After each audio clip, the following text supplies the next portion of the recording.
இன்றைக்கான தேவனுடைய வார்த்தை தப்புவிக்கிறார். சங்கீதம் 107 அதிகாரம் 20 சொல்லுது, அவர் தமது வசனத்தை அனுப்பி அவர்களை குணமாக்கி அவர்களை அழிவுக்கு தப்புவிக்கிறார். நம்முடைய தேவன் வார்த்தையாக இருக்கிறார். வேதாகமத்தில் ஒரு சம்பவத்தை நாங்கள் பார்க்கலாம். தேவன் 40 நாள் உபவாசம் இருந்ததன் பிற்பாடு அவரை சோதிக்கும்படிக்காக வனாந்தரத்திற்கு அழைத்து செல்லப்படுகிறார். அந்த இடத்துல அந்த சோதனைக்காரன் சொல்லுறான், நீர் தேவனுடைய குமாரனே ஆனால் இந்த கல்லுகளை அப்பமாக மாற்றும் என்று சொல்லுகிறார்.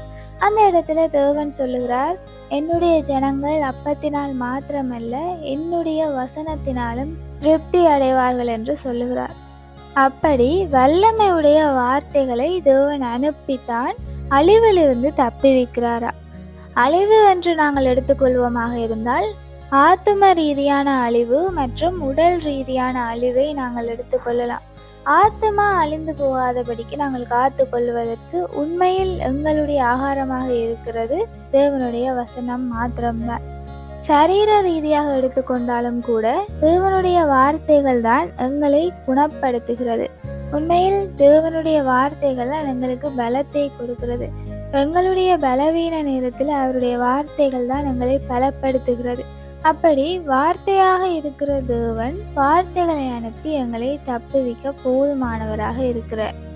தேவனுடைய வார்த்தை உண்மையில் எந்த ஒரு மனிதனையும் உயிர்த்தெழ செய்யும், எந்த ஒரு மனிதனையும் மறுரூபமாக்கும்.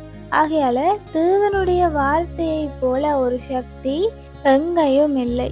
அதை பார்க்கிலும் ஒரு பெருமதியான ஒரு விடயம் எதுவுமே இல்லை.